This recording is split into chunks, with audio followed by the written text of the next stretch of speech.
Welcome to the commentary booth, where we watch and you guessed it, commentate on the week that was in movies and TV. I'm your host and play-by-play commentator, Jamie Ups, and each week I'm joined by a rotating cast of colour commentators to help you find your next viewing treat. This week I'm joined by an impact fee technician who lists their favourite movie as A Nightmare on Elm Street and favourite TV show as Golden Girls. Welcome back to the show, Corinna Mabey. Hello. How's everything? Howdy. It's good. Great. Fantastic. Definitely not raining cats and dogs in Florida, and definitely not hurricane season in Florida, and so much fun. Right. Hurricanes! Hurricane party! Here we go! It's so much fun. You should jump on board, even though y'all don't get hurricanes. Just every time we have a hurricane, y'all should throw a party. Just you wait till summer. We're going to have bushfire parties. That's different. How is it any different? Drowning is one thing. Scorching to smithereens is a whole other ballpark. Well, I don't know. Speaking of scorching to smithereens, this week we return to the world of Dragon as we review the opening half of House of the Dragon Season 2. My first question to you, Team Black or Team Green? Team Black, duh. Good choice. Yeah, Allison can get fucked. Wow. Tell us how you really plain feel out about and simple. She's a fucking redheaded stepchild. That's what she is. Yeah, I guess at least she's not inbred though. I don't give a fuck. She might as well be. She's one step below it. So whatever. My camera definitely did not fucking turn on itself, so I'm not definitely angling myself this way. Cool. So Season 2, House of the Dragon, picks up shortly after the events of Season 1, where again dropped into the war for control over the House Targaryen and ultimately the throne of the Seven Realms. Pretty much everyone from Season 1 returns. I don't think there was any recasting, which is very nice. Emma Darcy, the main one, as Princess Rhaenyra Targaryen. We see her sort of in mourning following the events of Season 1. And ultimately, she's much more laser focused on getting revenge and winning this war now. Before we dive into the first 4 episodes, brief review. What did you think of the opening half of the season so far? Oh, it's full on. Yeah. Definitely happy with it. I liked the first season of House of Dragons. So I'm glad that the second season has started out so strongly for me. Yeah. That's all I can say. I'm really impressed with it, and I'm glad that they didn't have to recast anybody, because those are really big shoes to fill in all aspects, from the adults all the way down to the child actors that are in this. So yeah, I would say because this immediately drops us back into the thick of things and the turmoil and battles, I thought, unlike the first season that felt kind of like a prologue, like it was just introducing all these characters, putting the chess pieces on the board. This one feels like it's kind of finally delivering on what we were promised or what we expected from House of the Dragon, with obviously the title dragons running amok all over the kingdom. Yeah. My first note, new intro sequence, which is like based on a tapestry. I thought that was cool. Yeah, it is really fun, and it's fun to see the tapestry kind of show, and I guess Game of Thrones did the same thing, where like they kind of show sequences that happen in episodes in the tapestry itself happening. So it's really fun to see how they weave that all together. Yeah. All puns intended there as well. It's it's one of those intros where, like, if you have the option to skip, I think you're silly to skip it, because it's particularly, I remember with the Game of Thrones one, it was always slightly different. This one is the same, but it always sort of gave you pinpointed the things that were going to be important for that episode. Like, okay, this person is here, this person is here. Like, it was a good Yeah. recap of, like, okay, lay the foundations, remind you of what happened last episode, where we are going into this one. So don't skip this. No, I like it. It's a really fun kind of little, even if you just like, I mean, I'm a sucker for the fucking soundtrack. So I don't care about anything. I'll never skip the intro just because I absolutely love the soundtrack. Yeah, it is a great theme. My other notes so far, much brighter this season. I did enjoy that so far. Yeah, the lighting is a lot nicer. I don't have to like squint and I don't have to like adjust my brightness on my TV to see what is happening really on my screen. I mean, obviously like the parts that are intended to be dark and kind of dreary, they are done that well, but I don't have to like again adjust anything to see things. Yeah, that was my biggest criticism with the last one. There was a couple of episodes in season 1 where I was like, I can't see anything. Like, it's so dark. But this one, Yeah. it's very much like the Mad Max Fury Road and Furiosa movies, where when it's nighttime, it's kind of just like a blue filter over everything. So it's like, yeah, it's clearly nighttime, but I can still see Yeah. each individual character. I'm not like, who's that in the shadows? Yeah, that was kind of hard to kind of stay focused with certain things in the previous season. So I am glad that they decided to uh recalculate things Yeah, in the lighting department. especially because like I thought they would have learnt that from the final season of Game of Thrones, but clearly they didn't for House of the Dragon. But they obviously got it like season 1. But I imagine they got a bit of feedback of being like, because I remember there was one specific episode where Rhaenyra and Daemon were having a conversation on the beach under the moonlight, and I was like, I Mm-hmm. can't see And you're like, who is here. yeah, what is happening? Who are those? Like they just yeah. It was more like shadows or like, silhouettes is what it looked like, more so than like actual people Yeah, like you couldn't see in their faces and get spots. the emotions from their facial performances.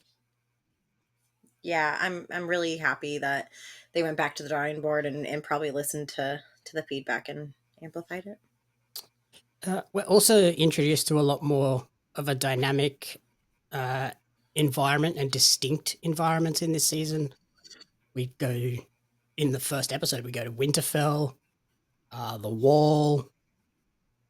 Yep. We later go to the Riverlands, King's Landing, Dragonstone, Harrenhal. Like we go to a bunch of different places, and they all feel very clear and very distinct. On okay, we're in this place now. There's no sort of it's just random castle. Yeah, it is. I really did like how they really immerse you in the area that you are in, and it's fantastic. Because I think I even told you when I was watching it, I was like, is this the right show? Like, did they mess up and they actually went with that Jon Snow origin story kind of thing? Like, what? Yeah, that opening like what 10 minutes before we get Yeah, the first title sequence when we go yeah, to Winterfell. It's like, whoa, this isn't where I expected this season to kick off from. yeah. I definitely did not expect it to pick up there. So I'm really, it was a happy kind of surprise for me. I was really into it. I was just like, oh, that's fine. Let's roll with where this is going. Yep. Episode 1, the sort of big story arc for this one is the continued war between uh, the Reds or the Blacks and the Greens, which ultimately leads to Damon sort of sending a mission out that leads to the death of a young child right in front of Aegon's sister wife, murdered. The son gets murdered right in front of her. Yeah, it's really rough. Trigger warnings for everybody who's not okay with that. Although, if you've watched any part of Game of Thrones, I'm pretty sure you have no trigger warnings.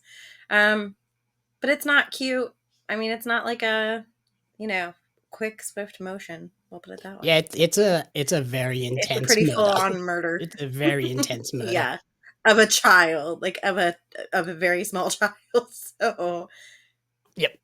Um, yeah, on that front, though, there was some major foreshadowing at the start of this episode. Did you pick up on it? probably not. You always pick up on this bullshit that's like all like intricate and stuff, and I'm just like here for dragons and sword fights. So So when we first go to King's Landing, I think it was, there's a meeting of the small council going on, and we've got Alicent, Aemond, Aegon, uh, the Jason Lannister, and all of them. And we see in the background there's a bunch of like rat catchers working, yes. and then there's also the young child that gets murdered. He's in there Oh yeah. on one of the older guys, like his uncle or his grandfather's like lap, bouncing around on his lap. And I was like, oh, yeah, that's fine. And then as the episode progressed and we got to the end, I was like, holy shit. They like teased that the rat catchers and the Yeah. son were going to have some sort of bigger role in this episode without sort of even Yeah. realizing it. Yeah, that was kind of unexpected and really really kind of a fun little doozy. Like I didn't expect those people to be the ones to take out that like assassination attempt on kid. Yeah, I But like I noticed them. I was like, oh, that's weird that the kid is in this meeting. And then I was like, why are we just like, this is a pretty high level meeting about like running the kingdom. And this random rat catching yeah, dude is just like wandering around, like hearing all of these inner family turmoil and secrets and plans. stuff. And I was like, what the? That seems a bit. I wouldn't want that guy in Yeah. this meeting. And then yeah, it all of me comes out Now I that can understand a little kid because he's like, he's a kid. They're gonna run around the palace or whatever and do kid things, whatever that's expected. But it definitely the help being in like one of these like closed door meetings, like that doesn't happen. yeah, yeah. So it was a cool like teaser, like these two are linked somehow, and we don't know how. And then ultimately we find out how they're linked, and I was like, whoa, intense. Yeah. Also, fuck the rat catcher, dude. Dude, oh my god, again, trigger warning. What the fuck? Like that I almost shut it off just so you know. I hope you know that. I almost shut it off for the dog. We'll put it that way. Yeah, it was such a cool little dog. And then old mate just like boots it. I'm like, That's fuck you. adorable. I really hate you now. Yeah, I was just like, I hope you get eaten by a dragon. I kind of, bad to say, I hated him more for kicking the dog than for beheading a child. Yeah, honestly, like people suck. And I prefer dogs to people 9 times out of 10. So, not saying that the kid fucking deserved it, but if it came between the kid and the dog, I might look at that dog and be like, ooh, I'll save you. Especially because like that's But at least I such, know that the dog's not a little shit. it was such a loyal dog. Like he was just like, yeah, I love this guy. And then he's booting the dog. Let's go to It's like, work. go Let's away. go hunt rats. Yeah, like it was such a happy dog. Like, yeah, I'm happy with this. I like this. I really like this guy. And then he just kicks me. I'm like, oh, well, what the fuck? Yeah. He was just another like I have a list of people that I'm just like, I hope you get barbecued, charcoaled, and eaten by a dragon. And that list is just like miles long of all the people that I want to get eaten by a dragon. Especially because like in later in episode 2, we find out that all of the rat catchers have been murdered. Well, Yeah. yeah, executed after they found out that one of them killed the kid. They don't know who it was, so they just kill them all. And we see the murderer, him hanging on the wall of the castle. And then they show the Yep. dog who like he's just booted, is just treated really shitty, and the dog's like sitting there like, oh, that's my dad. I felt so sad for the dog. Fuck the guy that got Yeah, the dog really executed. like he's the one who suffered the most. Like justice for Fido Yeah. or whatever his name might be. Especially because like old mate when he's being interrogated, zero like fight back, push back of I'm not gonna tell you who it is. It's just like immediately like that was this person. Yeah. I was like, you He's like, oh, maybe snitching, they'll save sniveling myself. Like, ass. yeah, when has that ever worked where someone's like, oh yeah, I'll give up this person and they'll definitely let me go. Yeah, okay. Yeah, they didn't even have to torture him. He was just like, yeah, this person paid me. Fuck you. Yeah. But Dumbass. thankfully, Aegon extracts his revenge immediately as well with the mace to the face. That was pretty full on. Yeah. Yeah, you think? What else did we get in episode 2? I love seeing the dynamic difference between Aegon as the king, this petulant, chaotic, rage-filled, terrible king, just totally inept, has no idea what he's doing. He's a whiny little baby is what he is. Entitled. He's just entitled. He's like, "Yeah, I'm the king. I can do whatever I want." And his mother and brother are like, "Just shut the fuck up. Nobody wants to hear you."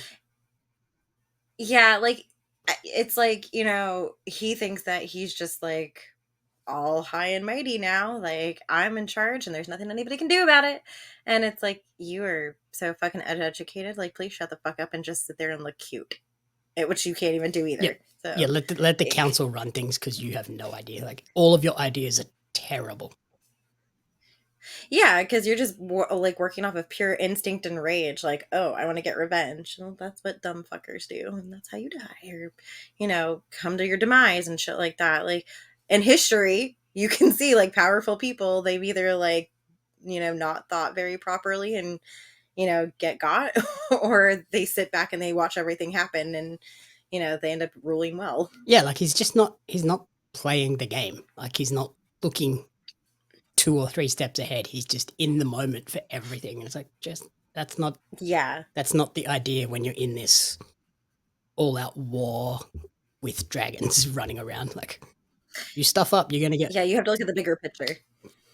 But then you've got like Aemon, his younger brother, even though he's like bigger and looks way older. He looks way older. Yeah. He's like super quiet and calculated, and he's just like basically like a puppet master. He's just running the kingdom Hmm. from the shadows, Yeah. setting up all of these battle plans. And then his brother's like, "What the fuck? Why are they going there?" He's like, "I told them to. Shut up." Yeah, just fucking accept the help. Like, let me do the hard work, and you just sit there and just make people think that everything's okay. It's not that difficult to do. Yeah. Like, ugh, I hate him so much. Like, ugh, I loathe him. I think I equate him to Joffrey Oh from yeah. Game of Thrones, and like, I have such equal hate for both of them. Like, it's just ugh. Like, they both annoyed the shit out of me, and I have no room in my life for annoying characters like that. hmm Speaking of Joffrey, where's my note on him? Um, one of the Of course one of the family's sons, oh, Corlys and Rhaenys, you. Hmm. their son's name is Joffrey, and it wigged me out every time they talked about him. Because I was like, every time they said it, I was like, wait, he's not born for like another 100 years. And I was like, oh wait, different Joffrey. Yeah, it's the name game in this show is so ridiculous. I know we talked about it before, but like, seriously, like, can we just get like a Tom or like a George or something maybe? Like, can we not have like second and thirds or like variations of the same fucking name with like one-off letters? Yeah, like the names are fine, but there's just way too many similar ones, like Rhaenyra, Rhaenys, uh, Corlys, Jacaerys, and then I think there's like another one that's like Jakar or something. Like Jesus Christ. Uh, Ayla. Oh yeah, Jacaerys and Larisse. Like, geez, they're very similar. But yeah, Rhaenyra, Rhaenys, Aegon, Aemond, Daemon. Yeah. It's all very similar, and it's ultimately what ends up causing all of these issues with Aegon and Aegon. Yeah. It's like Jesus Christmas. Like, I need some more originality. Just a random Fred would be cool. Yeah, yeah, but like, yeah, it'd be like saying, I guess it happens now. Like, a father calls like someone the same name as like their son, but it's like Bob and Bob Jr. It's like, okay, that's gonna cause issues though Yeah, and then because you have they are like so the close. third. Yeah, and then you have like a third, and you're like, oh yeah, I have to specify like it's Bob the third. It's like, God damn it, just stop. Yep. Episode 2. What else?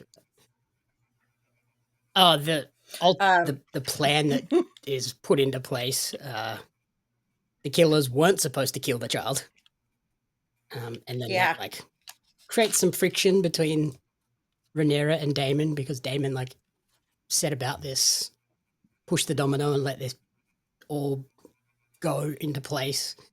And like he was just trying to do what he thought Rhaenyra wanted of someone needs to go and kill Aemond and get revenge for what he did at the end of season 1. But then the rat catchers were just dumb and were just like, oh yeah, any Yeah. son is fine. No. Yeah, and now like Rhaenyra is like, why? Why would you do that? Like that's not no. Why no. Yeah. I did find it weird that she took it out on Daemon. Like, no, I told them to only kill Aemond. I It's not mean, my I fault they're get dumb. it. Like I feel like she's stuck between a rock and a hard place because she's trying so hard to prove to people that like she belongs on that throne, and so by her being behind this, or ultimately like looking like she's behind this, it just puts such a bad stigma against her character now. Like she's gonna be labeled as a child killer, and so she's no better than anybody else really, and it's just not doing anything for her campaign really. Yeah, yeah, like she's trying to put out that ethos of like, no, I'm doing everything the right way. Like I'm trying to do everything correctly, like politically and stuff like that. I don't want to have all this nefarious, oh, we snuck around and assassinated this person behavior that the Yeah. other team is doing constantly. But yeah, the rat catchers are just dumb. Yeah, this is why you never send a man to do a woman's job. Just saying. Well, I would have ninja'd that shit hardcore in and out real quick. No questions asked. you doofus. Are you a trading card collector or a fan of Australian pro wrestling? If so, you're not going to want to miss out on the limited edition Australian wrestling cards. Each set includes 50 packs of 10 cards, including some of the country's top wrestling talents like Robbie Eagles, Shane Haste, Madison Eagles, Hartley Jackson, and they have Shaza McKenzie listed, although she is not a favorite. The velocities, and a lot more. There's wrestlers, referees, announcers, commentators that are featured, giving you a full appreciation of the Australian independent scene. The cards sold out a lot faster because cards are hot right now, I'll tell you. But you can order your Australian wrestling cards now at Pario Magazine. That's PARIO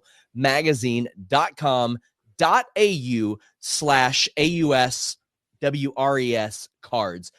Follow Australian Wrestling Cards on social media at AusResCards for updates. Join the hundreds of fans who have already discovered the excitement of Australian wrestling cards. Some of the other characters that are important in episode 2. Kristen Cole. What a douche. Oh, fuck that dude. Yeah, he's just and like clearly none of his subordinate Kingsguard soldiers have any respect for him either. Like it's kind of like everybody knows what's going on, but Yeah. nobody's like game to say it. Right. Like we know what's happening, and we know how you got to where you are. Fuck off. Yeah. Like we all worked our asses off. What have you done? Especially like when he tries to shift blame on where were you? Why weren't you protecting the sister wife and the kids? Like where the fuck were you? He's like, I was busy. I was I was preoccupied. busy. I was preoccupied with other things, Yeah. important things. And then when he abuses one of the other guards who has like his cloak is a bit dirty. I was like, you Yeah. come off as a What a massive prick. knob because he says you need to clean that because our white cloak is a sign of our purity and fidelity. I'm like, bro, we all just saw what you were doing. Okay. For everybody but you, maybe those rules apply. Yeah, so he's just an asshole. I hate that dude. Also, skinny, naked Emmond. It's a disturbing looking dude. It's like It's a really skeletal. weird. His head doesn't match his body. Yeah, he's just got no Like muscle, his head just looks too big. no muscle on him, no body fat. He's just like a skeleton with skin. It looks like he missed leg day and arm day and every other day. and just like, yeah, his head, he has a very strong facial feature. Like he has a very interesting boxed face and really like strong cheekbones and stuff like that. But it does not match the rest of that. Yeah. And I was like, it's kind of like a toothpick or like a stick person in armor. And now he doesn't feel as intimidating to me in any way when I see him dressed up, because I'm just like, you're like this big under all that. Yeah. Yeah, see, seeing him naked at the brothel, I was like, oh, yeah. Also, that's a weird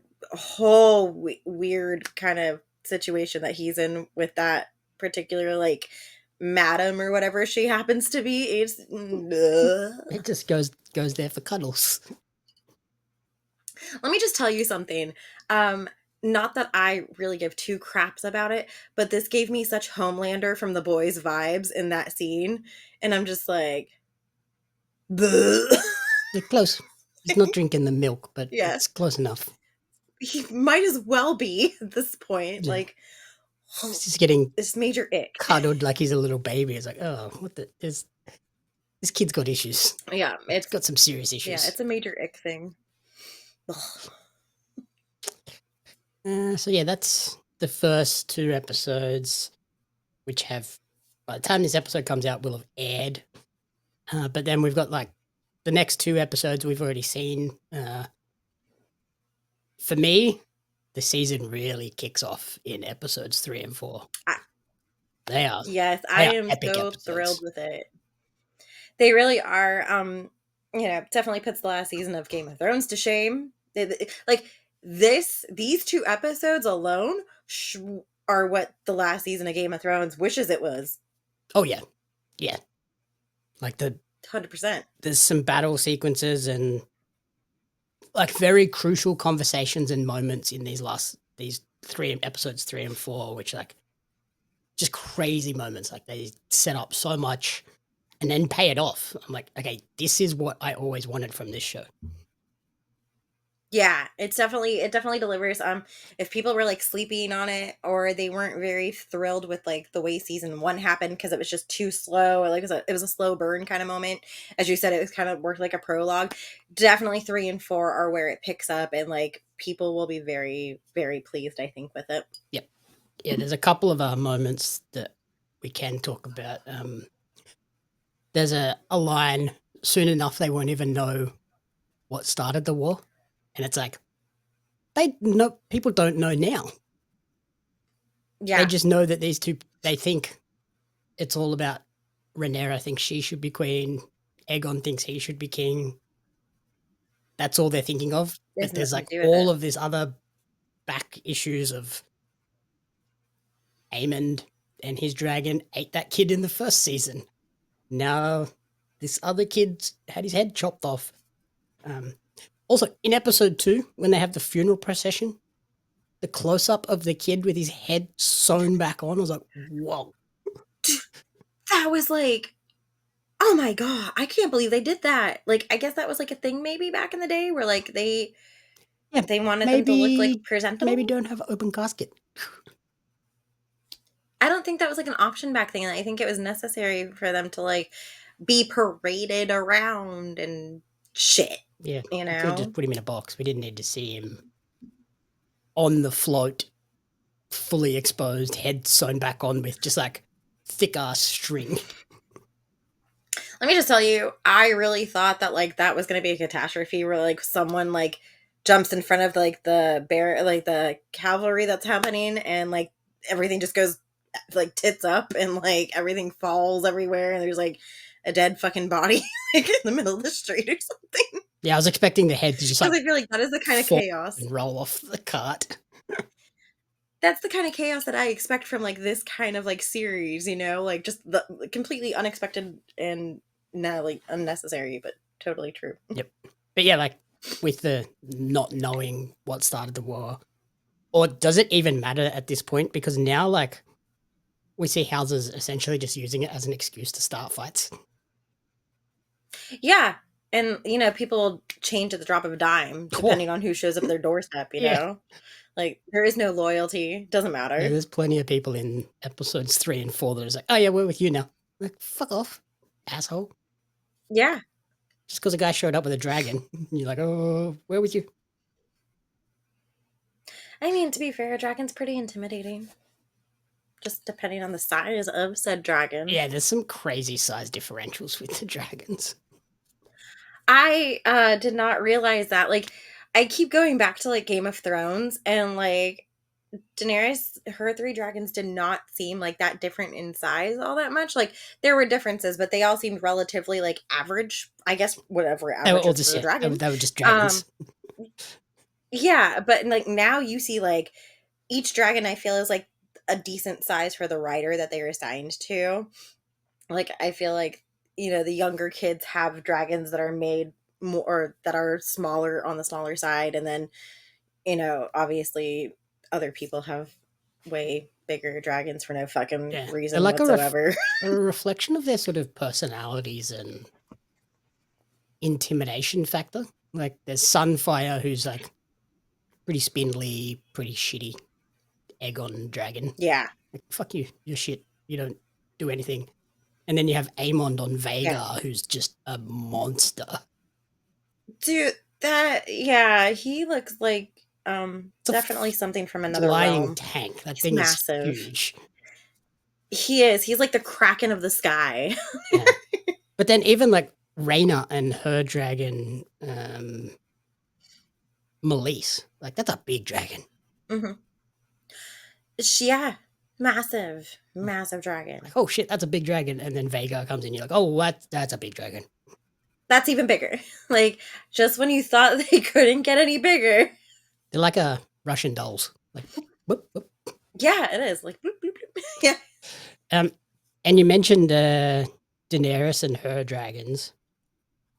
There's a moment in episode 3 where we see some kids being sent away with juvenile dragons and 4 dragon eggs. I'm pretty sure they're the eggs that Daenerys has. We'll never know. Or will we? Yeah. I looked at them, I was like, there's a red one, a Those yellow look one, and a familiar. green one. I was like, they look familiar. I don't know where the 4th one went. Real familiar. Yeah, I just looked at them like, whoa, are they the same eggs? So then I had to do like side by side YouTube videos. Like, they look very similar. Like I think that's how those eggs got to Pentos, and then ultimately end up. Yeah, I mean, it's a good theory, and it's a really good like subtle tie-in. Yeah, I was like, I want to see how that plays out. See if it does end up being those are the eggs that somehow find their way to Daenerys. Yeah. What else have we got? Daemon is a very interesting character in this season. He's going through some shit. Yeah, he is. Yeah, definitely going through some personal struggles. It's a very, his character, he used to be like, I have like a love-hate relationship with him, and then for a while I was like, yeah, Team Damon. And now I'm kind of just like, are you batshit crazy? Or are you just going through like some motions or something? Because he seems kind of batshit crazy on occasion. Yeah, I think he's just like, I think his motivations are in the right place. Like he's just trying to help Rhaenyra get to where she wants to be. Yeah.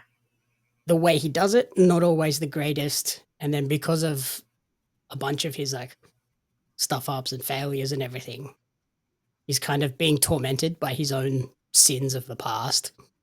Particularly like Yeah. a young Rhaenyra is taunting the fuck out of him. Dude, that's so trippy. But I appreciate the way that like they did that. That whole sequence is really well done in my opinion. So, uh, yeah, it was really fun to see that happen. Yep. But yeah, I love how Aegon, he's also going through stuff. Like he's struggling mentally of like, my family backstabbing and trying to take the throne from me, or they're just like very sort of deep state ish. Like they're just trying to run the kingdom from the background. Yeah, I feel like he's kind of just like, he's torn. And I mean, I get it, but whatever. suck it up, Buttercup. Like, yeah, he just get over it. He doesn't really have much trust in his own mother and brother. No, which is it's kind of bad. Like you should be able to trust your family, but deep down you're just like, You can't trust anyone in not this so. universe, though. Not so much. This for real, like you never know from like one person to the next, because even with like Rhaenyra's like whole like crew Yeah, her of council's people, just as like there are fucking bad. people you're There's yeah, super like misogynistic. they're They're like, oh, questioning every move she does. we don't listen to a woman. Like, yes, you fucking will. And Yeah, like Corlys tells them, like, shut up. She said we're doing this. We're doing this. yeah, it's like, what's the point of being on her council if you don't actually like believe in the stuff that she's standing for, and you don't want to actually follow suit with what she's saying? Like, you just want to do it your own way.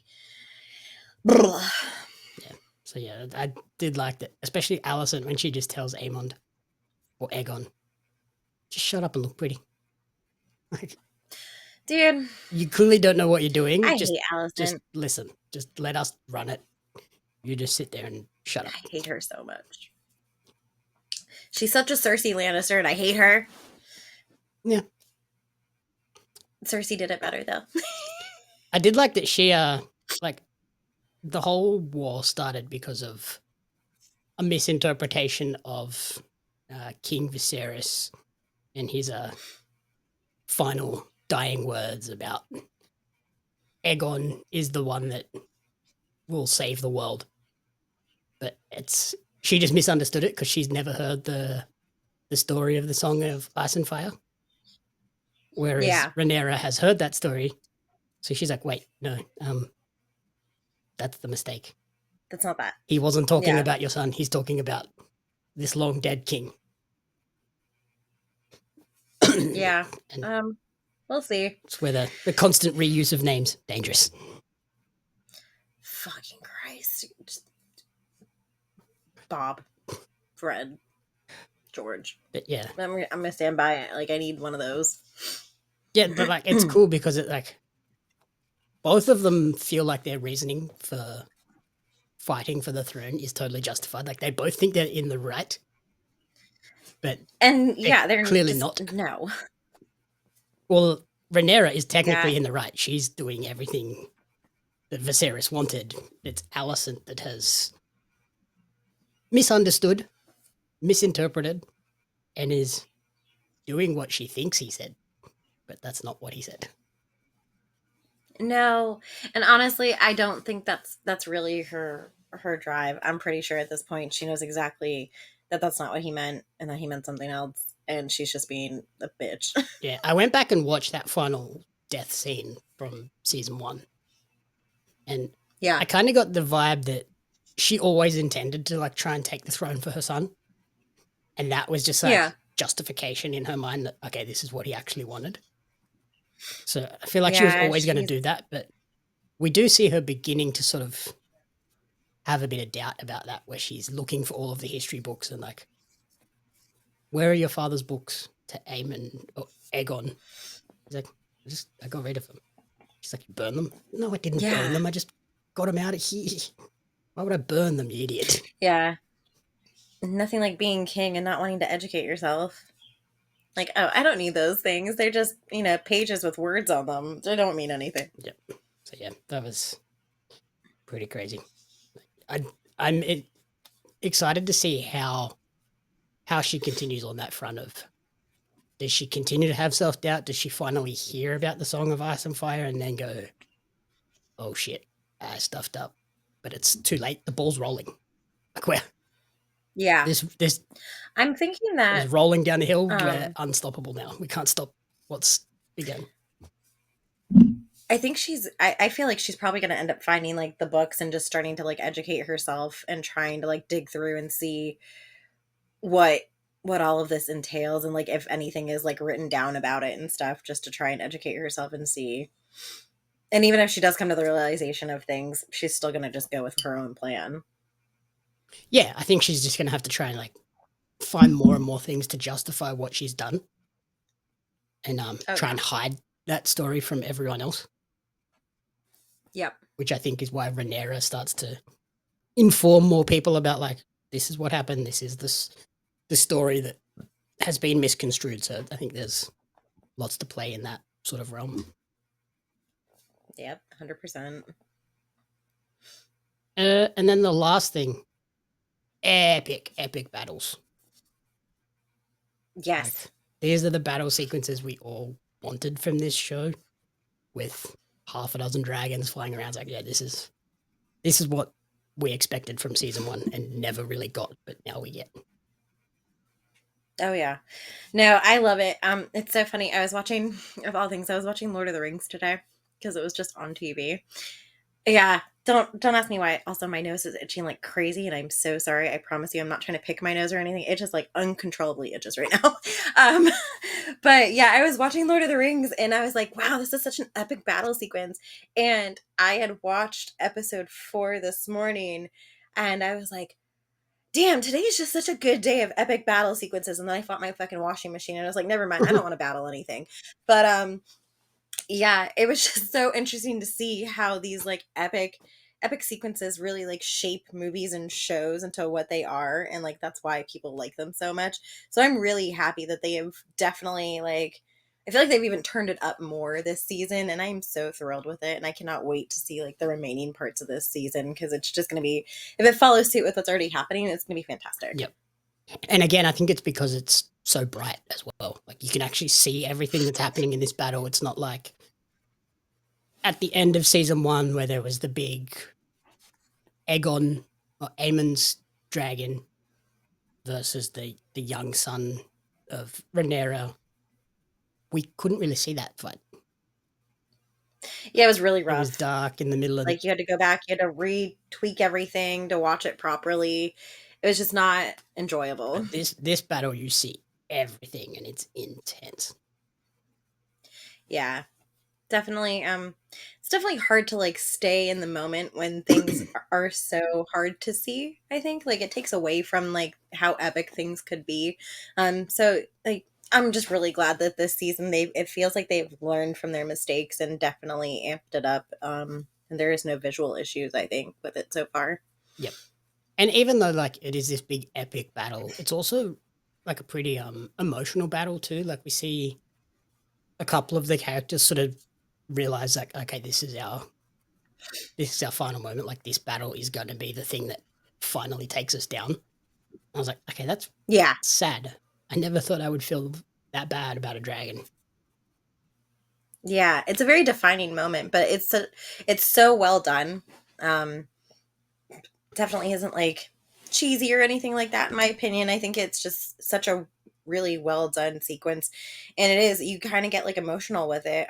Whether you're like rooting for the person or you're rooting against the person, everybody's gonna feel different emotions, but I think it's just so well played out.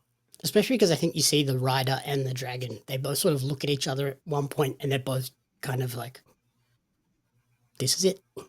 This Yeah, is they where we go out. acknowledge.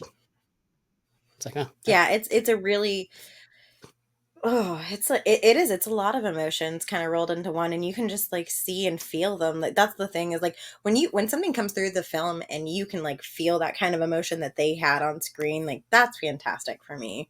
That's when you know you've hit it.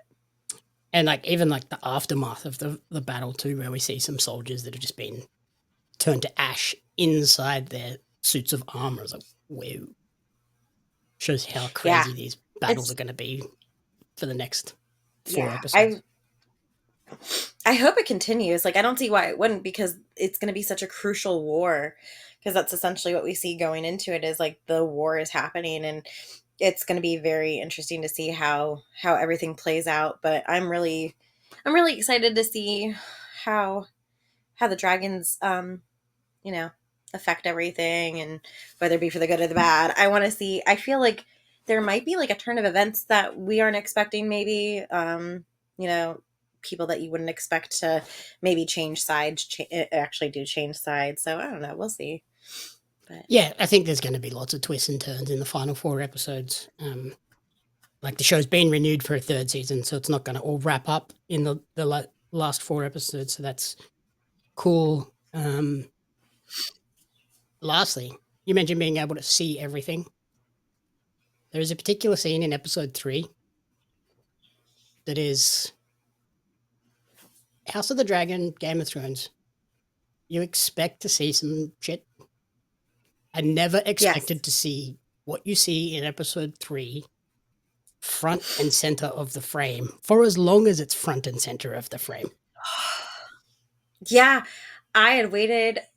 Unfortunately, I had waited for this because you watched it before I did, and I was like, "All right, I gotta expect the unexpected, essentially."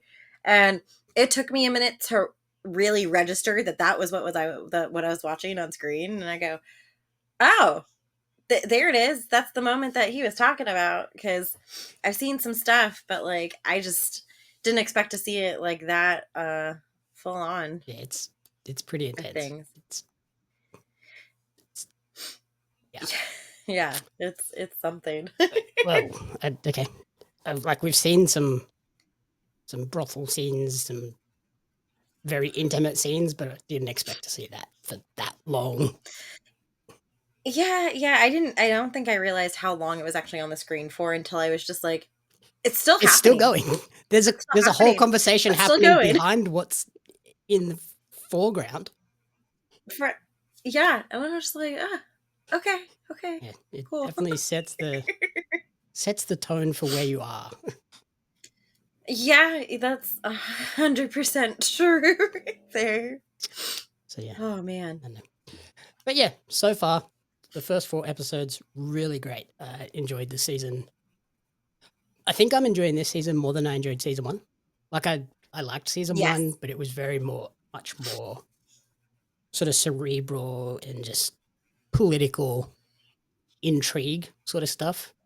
This one is Yeah. the payoff. Like this is the ultimate payoff of like now we're getting into the craziness. We've seen how this family rose and then split, and now we're seeing the clash. I also with this season being set up the way it has been, I now can have a better appreciation for the time jumps within the first season. That was one of my biggest issues with season 1 was the time jumps that we had. I felt like they were almost like too soon. But now that and too quickly and too much. But now that we are in season 2 and I've seen how it's played out, I understand why they had to do that. And I'm not mad about it anymore. It's just it was like a necessary evil kind of thing because if they had like played it out longer with each kind of like time frame of her being in a child and a teenager, then we wouldn't have gotten any of this until like season 3 or 4 probably. Yeah, 100%. Like we would have still been in. The family hasn't even split yet. Yeah, so it's like I said, like I had like a love-hate relationship with that whole thing. I felt like it was almost too rushed in season 1, but I can appreciate it because now we're in season 2 and it's just like a deep dive into this whole time frame and the battle sequences and the war that's happening. Yep. One question. Do you think we top episode 4's battle at some point? Can we top the battle in episode 4? I hope we do. Just because I am here for a good fucking time and fire and brimstone and all that other good shit. But then again, I don't want to like get my hopes up because I have been very disappointed in past history with things. So yeah, like I said, I would like to see it get topped. I mean, that would be fantastic. But then again, once you top that, where else can you go? Because you can only go so high when it comes to like a budget and a storyline and war sequences. So I don't want to like go too far up on the scale. Yeah, I'm just trying to think like I don't know who we could drop into a battle to make it more epic. And it's like, yeah, I guess you could drop in Rhaenyra and Daemon and like there's a couple more dragons that you can put in there to increase the craziness. But like, I don't think you top episode 4. Like that was insane. That was such a good episode. So you think that that's like literally like the peak of the season, and now we're just gonna slowly like plateau into like calmer moods? Well, I think because it's been renewed for a season 3. Okay. Imagine they're holding the ultimate battle with this Yeah. the sort of the tippy top dogs of this fight. I think they're gonna you can't have that happen now, because then what's season 3? True. So I wonder if like this is going to be more of like the journey of getting to that finale now instead of having any more epic sequences. Oh god, pardon me. Oh, I thought I was going to sneeze. So it would have been a really bad situation. Yeah, I don't think we get another. Like, we'll probably get a couple more smaller battles, but I don't think we get anything Yeah. on that level again in season 2. Huh? We will revisit it and we'll find out. 'Cause I'm excited. Yep. So, in terms of a rating for the first half of House of the Dragon season 2, what are you giving this one? Oh, 5 out of 5. It's the best show I've seen all year. Yeah, I would probably be the same. Yeah. I can't think of anything that like drags it down for me, because the story's great. No, it's just been a really high run so far. The story's great. The battles and everything are great. And they fixed the one big issue I had with the show of it was too dark. Yeah. I don't see any problems with it. I have no issues with it. Everything seems really, really well put together. Yeah, I think, yeah, like you said, TV shows, it's probably the strongest show so far of the year. June is a big month, though. Get out of here with the boys bullshit. And the bear starts in like a week. Yeah, but like I feel like the bear is not as like it doesn't have as big of an audience as House of Dragons. It does have a large following, don't get me wrong, but I feel like it's a different type of fun. Whereas like House of Dragons has such like a big like fandom going on with it and things like that because you have people from like Game of Thrones who have crossed over to this now. Whereas like the bear is just like on its own. Yeah, I don't know. I remember like when they was like announcing like, oh, this show's coming out on this day, I was like, holy cow, like the first 3 weeks of June are stacked beyond belief. Stacked. Yeah. They've been doing pretty good. Like I'm pretty impressed. I feel like the TV scene is almost beating out the film scene at this point right now because we've had some real doozies of films lately. So yeah, we'll see. I don't know. We got some good movies last year or this year. Yeah, this year. Alrighty. So we'll be back for the final 4 episodes in about a month's time, but thank you for listening to the commentary booth. If you enjoyed the show, please remember to rate, review, and subscribe on podcast services and YouTube. You can follow Corinna on Instagram at Miss Corinna Renee, and you can follow me on social media at JamYarps Media and at Pario Magazine. The commentary booth is a fan-funded production of JamYarps Media. You can support the podcast alongside our magazine, Pario Magazine, on Patreon at patreon.com/JamYarpsMedia. The following people supported at the publisher level or higher, and you cannot fathom how incredibly appreciative we are for their support.